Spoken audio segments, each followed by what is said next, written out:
It's me, Renee. I'm back, and I kind of wanted to do a little more in-depth talking about my bookshop experiences in Denmark. So yeah, as you see later in the video, I bought lots of books. But yeah, I kind of want to talk about the bookstores. So I went to mainly three bookstores. Three bookstores. I went to two stores and one store with a book.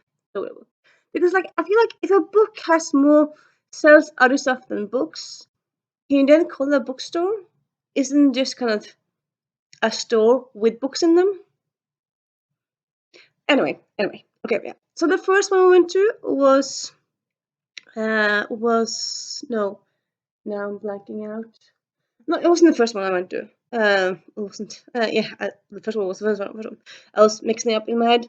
The first one I went to was like an indie bookstore, but I also saw several of them in in Denmark. So it was a bit weird, but I think it kind of seemed like an indie-ish bookstore. And yeah, I really liked that one. It was well, it was big. I was about to say like well, all the books actually I went to was actually kind of big. So yeah, that was nice. But yeah, they had lots of books everywhere. It sounds a bit weird. I mean, shouldn't you have lots of books in bookstore? Well, some places you like maybe you might have a lots of one title, or you might have lots of stationery, but not that many books. But this bookstore, it had like half and half stationery, games, and bookstores and books. And there was just they had a shelf for everything. They had a own shelf for biographies. So they didn't like in a way. Often you have a shelf for non-fiction, and then everything non-fiction is in there. But here you had a shelf for biographies, which I really liked. It was fun. I really liked biographies.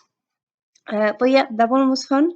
And then second one I went to, which I remember the name of, first one I didn't, but yeah, second one I went to was Bog og Idé, which is Danish for books and ID, which kind of like that as a name for a bookstore. Books and ideas. I mean, books do kind of give you ideas. They're kind of platform for ideas. And I mean, people often don't think of it that way, but like books are kind of democratic. If you like it or not, uh, just the ability to write down your own story and tell it and then publish it.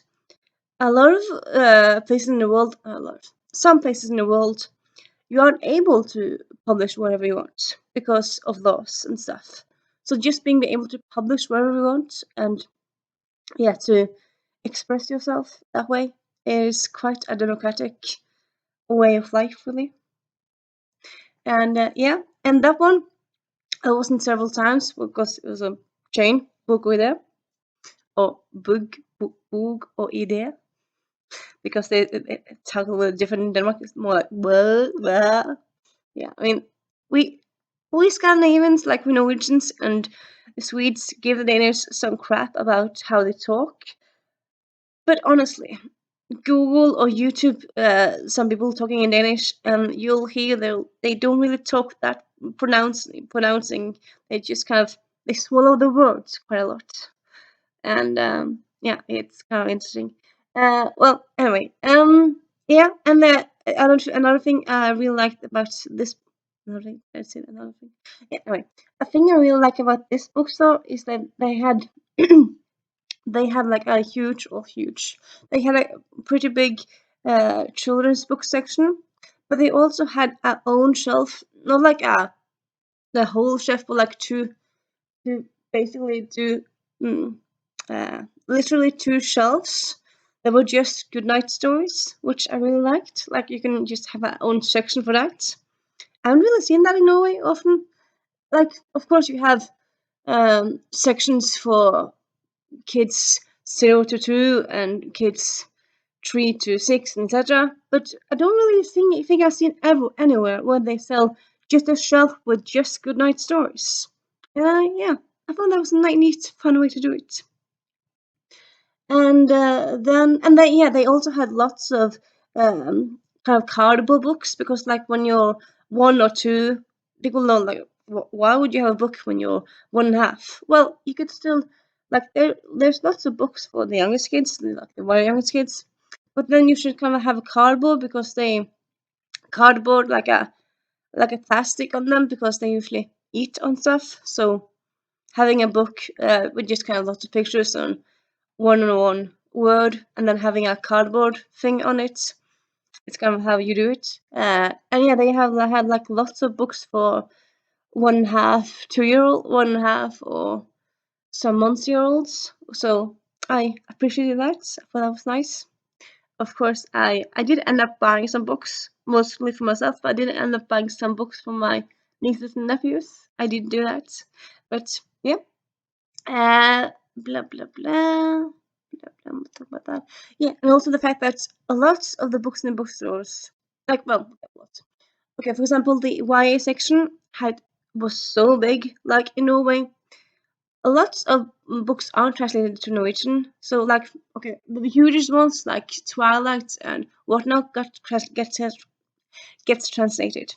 But like the smaller ones, like the contemporary ones and stuff, if it's not become a movie, probably not being translated. And even then, they don't always get translated. I suppose, yes, a lot of Norwegians nowadays are able to read English, but then again, you have a lot of them who don't read English, or you have like sometimes you have like a task in school where you're supposed to read a book in school, and then having like I just always think that having the availability of all the YA books, I suppose you can't translate all of the books, but translate more of the books, and having availability of more of the books would be, I think, so good, because honestly, in my mind, I think in other people's mind, there's a book for everyone. But sometimes I think like if you read Norwegian and you don't read English, maybe that book that is perfect for you is not available in Norwegian, and that's why you don't like to read. And yeah, that's quite sad. And so kind of the general gist I got of it, like, because the book selection and they had so many titles in Denmark in all the bookstores. I'm kind of thinking, like, I don't know this, but I'm kind of guessing that they have to really enjoy reading in Denmark, because I mean, knowing just like from working in a bookstore, like I haven't worked in a publisher, but I've worked in a bookstore a few years now. And I don't really think you would publish lots of books if they aren't sold. I mean, even though like it's great to like democratic and give books and joys to people, there's also an economic thing behind it. And if a book isn't sold, then well, then you drop that offer, or then you don't publish it or buy more of that offer. So the fact that the Danish bookstores had so many titles, yeah, I'm kind of just thinking that they have to have a lot of readers in Denmark. So that's I really, yeah, think it's a really positive thing, and I envy them that thing. Though lately there's been more articles here in Norway about how BookTok has made many more readers these last few years. So that's cool. And supposedly BookTok has made like reading like cool, like it's not so uncool as it used to be. I I don't really know if that's if that's true, but if it is, that's very fun. Also, digression, but I kind of want to note this. I think last year, maybe it was last year, last fall, a Norwegian booktalker was interviewed because she got big and whatnot. I don't remember who it was because I don't watch TikTok, but yeah. And she said that she'd love to read, but she didn't know anyone else who loved to read, and she kind of wanted to share her love for reading. And she talks about Bookstagram, which, yeah, good, exists. But then she also talks like she was happy that when she found people on TikTok who talked about books, people because she felt there wasn't a place for people to talk about books other than Bookstagram, and she kind of, I suppose, maybe she wanted to have it like a video medium. And I was like, what? Excuse me. I mean, BookTube has been there for quite a while. I suppose it depends on who you ask, but I would say BookTok has been there for at least 10 years now. I think one of like one of the first big ones was when Cassandra Clare had her last book in the first Mortal Instruments in her Mortal Instruments series, and people had like lots of prediction videos around that. One of them being Paul and Bananas books, and like that took off. And yeah, for quite a while, I would say like, for quite a while, I think you still have like people who do like prediction videos of last books in series and stuff. And yeah, I mean, BookTube has been there for quite a while now, and just kind of saying like, no, book book talk is the place where you have to be a video talker about books.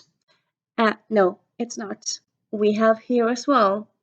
You have lots of booktubers doing that. So yeah, maybe for some reason she didn't know about booktube, but like, I mean, it's not like YouTube is like ancient and a medium just for 8-year-olds. I mean, YouTube, it's still a kind of internet phenomenon and like internet place. I mean, I suppose, yeah, you have older booktubers and older YouTubers, but still, like, not knowing that booktube exists, it's annoying. It's annoying. But yeah. Then also, moving back to the conversation, so also, I also went to a bookstore in Aarhus, which, yeah, this is kind of fun, at least in my head, because okay, so obviously it was a bookstore. You could see it from when you saw the outside. Lots of books in the windows. Kind of, you knew, okay, this is a bookstore.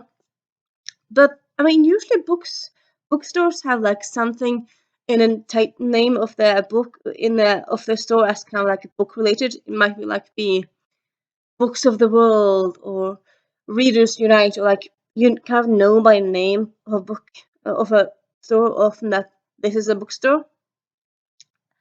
So like, yeah, either it's a famous chain or it's a independent store, but like most of the time, like you kind of know it's a bookstore. Like it might be Lisa's bookstore, yeah, what have you. This bookstore, the name of it was just the name of a person. I'm assuming maybe it was the person who made the bookstore in the beginning. I haven't actually checked this.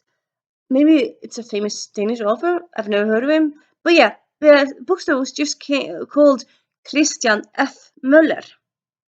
It didn't have like, it wasn't Christian F. Möller words or Christian F. Möller books. Just the name, Christian F. Möller, which kind of interesting. But I suppose, I mean, when people walk by it, they kind of understand that it's a bookstore. But like, it's kind of weird to have a bookstore with not, yeah, kind of literature name in the name. But yeah, still fun.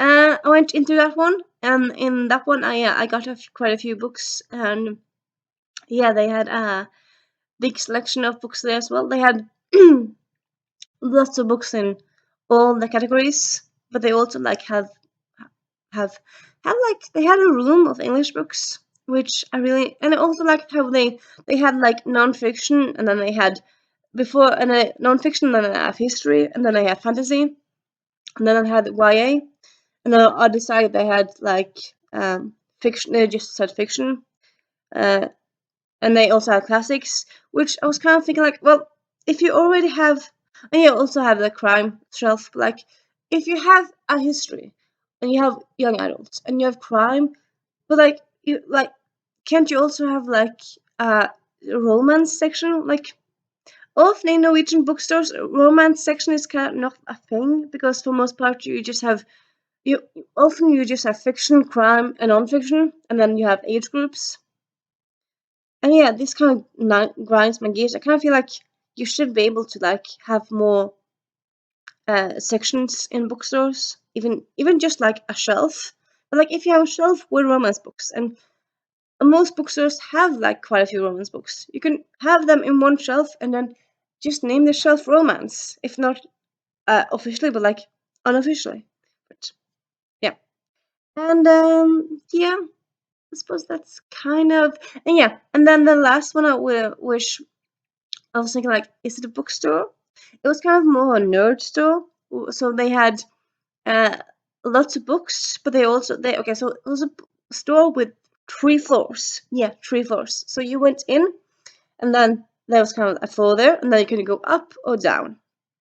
Up, you had lots and lots of comics. You had lots of comics in English, but also lots in Danish, which cool for you guys. Do you have things translated in Danish? That's so cool for you guys. We don't have that much Norwegian. I like reading in English, but yep.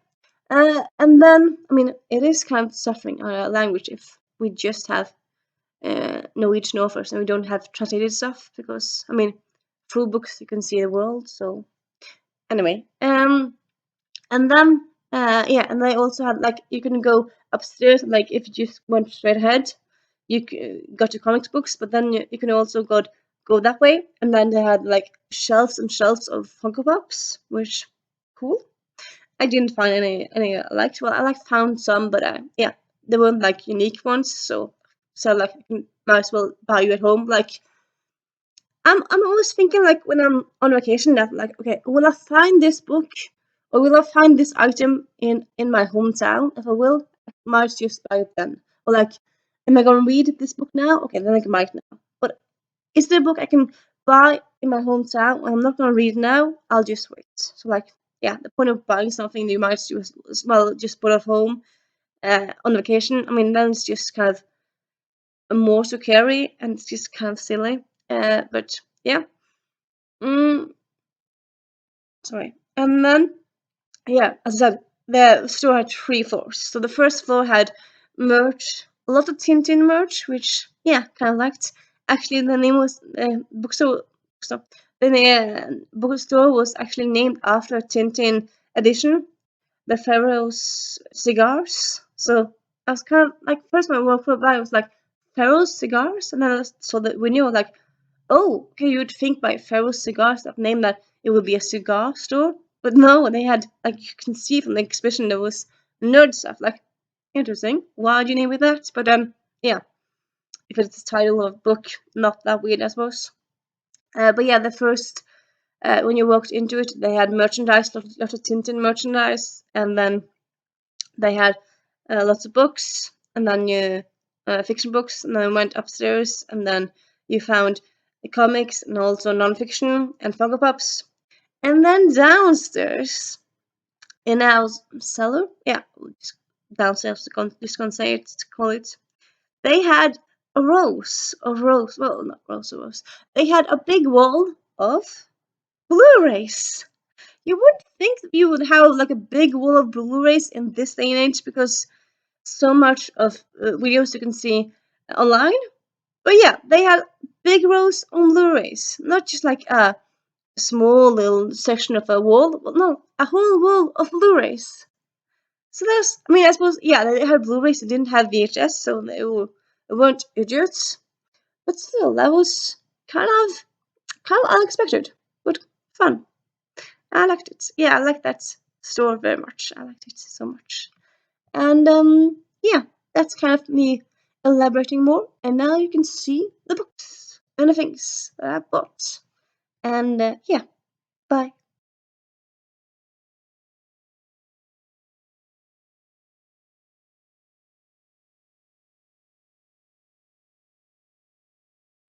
It's me, Renee. I'm back. So I was editing this film. Yeah, I usually don't edit that much, but I did do it this one time. And then I found that the video I already filmed for this wouldn't work for some reason. So here I am refilming. But what can you do? And yeah, these are the books that I bought on a vacation in Denmark. And I already filmed like a introduction where I talked a bit more about the bookstores. And here are the books. So, in a moment, we have A Perilous Undertaking by Jenna Rayburn, the second book in the Ron Cathedral series. It's an adult mystery series, mystery crime. I won't say mystery. There's also romance, but I would say it's mostly mystery and shenanigans. I think it's a good way to call it. I read the first one. This is the second one. I own, for some reason, the first and third, because I didn't really pay attention when I ordered it, so I didn't order the second first time around. Now I have it. And people say that you should read this in order, so yeah, now I can finish or read on the series. I'm not sure if it's finished, but I do know that there's at least, I think there's at least 6 books in the series. There's a lot, but yeah, excited to read more of it. Love the first book. And then we have The King is Dead by Benjamin Dean, a YA drama mystery. It's set around royalty in the UK. There's also a mystery. I'm not quite sure if this like what the mystery consists about, but I do know there's a mystery in it. I'm also not sure if this is standalone or a first in series. But anyway, excited to get to it. Gossip Girl plus one of us is lying. I think it's kind of what it is. So yeah, excited. And then we have Sophia Khan and the Baby Blues, the third one in this series. And I made a big deal last time, and I'll still do it this time because it's not that long. I'm like thinking, shouldn't it be longer? Is it a shorter version, or is it just the third book this small? It's a bit weird, but I love the series, so if there's a short version of the real original third book, I'll buy the original as well. And yeah, then I'll have two. Don't really matter. Don't really care. Then we have Guncle by Stephen Rowley. Sorry, The Guncle by Stephen Rowley. This came out last year. Was all over the book chart, at least in my head. It's about a summer and the protagonist being gay and having nieces and nephews, and he has to take care of them for during the summer. I think it's set in blah blah blah. It's set in Palm Springs, so yeah, very summery vibes. I heard it's very funny, so yeah.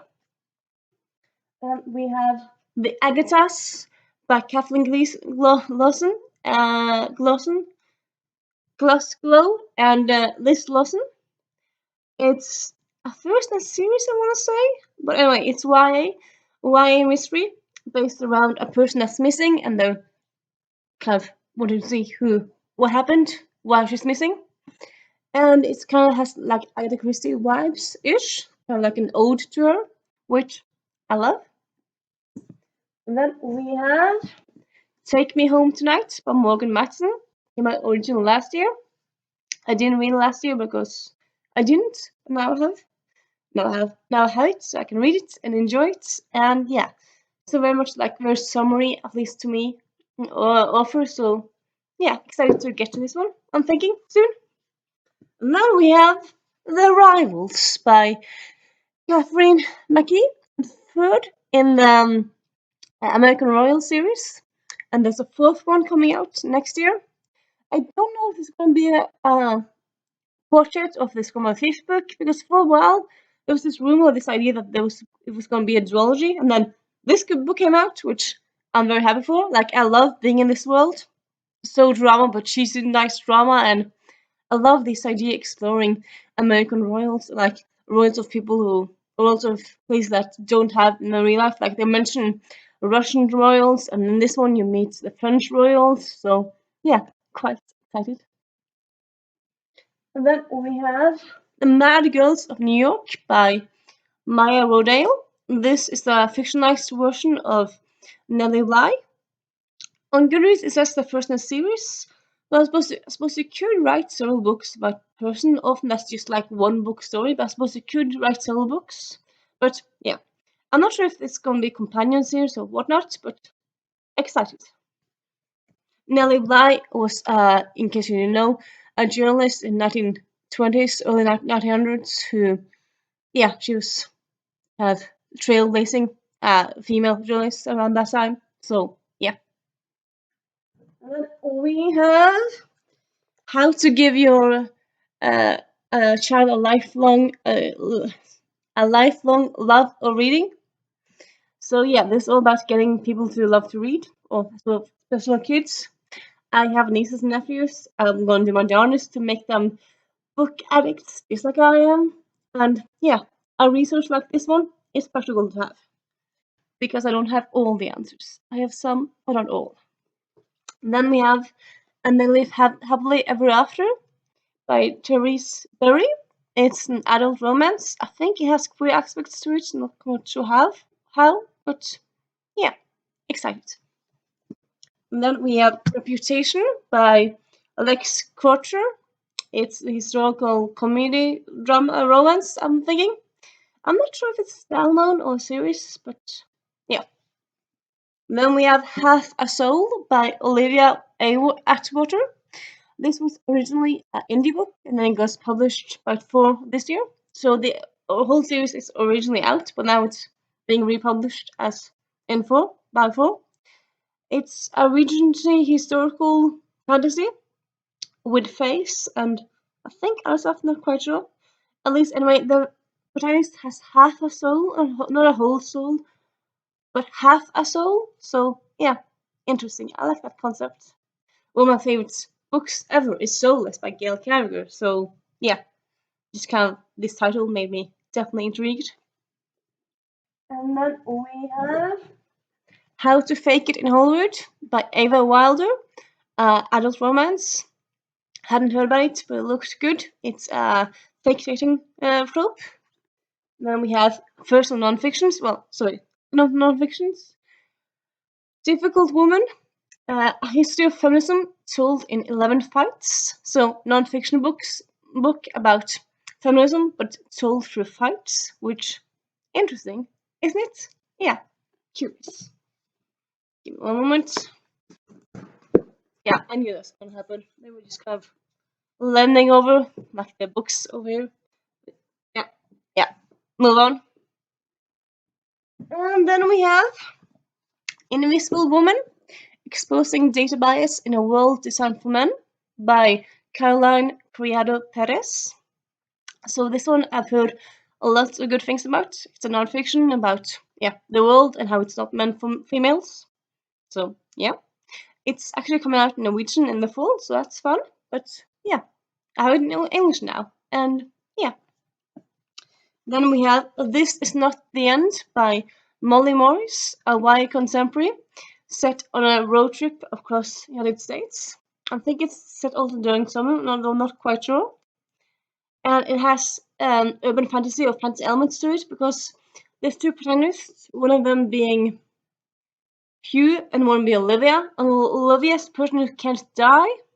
I'm not quite sure how, like, if she's a ghost, immortal, or what. But anyway, he says in the back she can't die. So, yeah, curious to see what's this all about. Didn't know about it before I found it in the bookstore. I really like just kind of discovering books in the bookstore. So, yeah. You Got Us by E. Foley and B. Coates. Life lessons from awesome immortals. And yeah, I really like this kind of nonfiction. So it's kind of basically biographies and like tips you can learn from immortals in his history or immortals like in history. And yeah.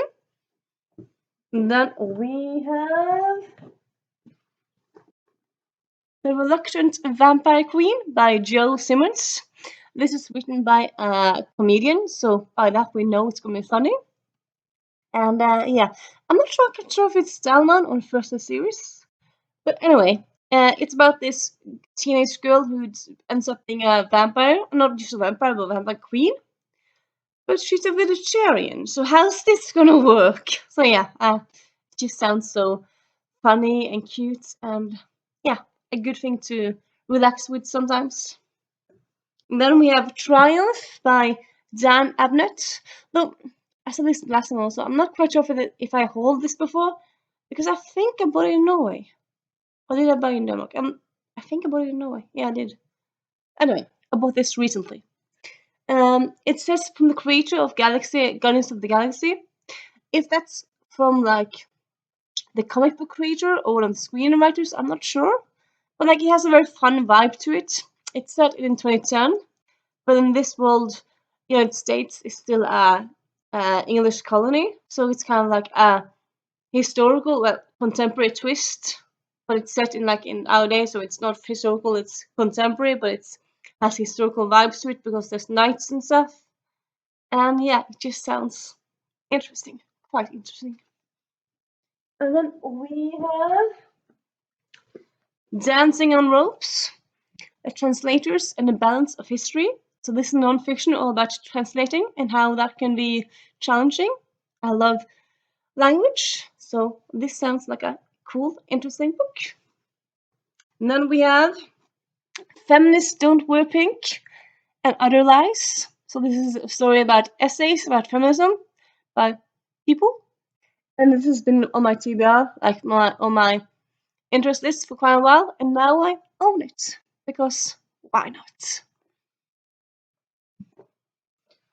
And then we have last but not least Gideon Green and in Black and White by Katie Henry.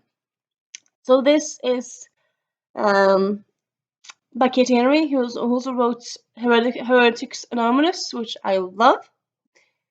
And yeah, I'm not quite sure if it's standalone or not, but this, I think it has Veronica Mars vibes to it. So, and anything that's compared to Veronica Mars, I need it.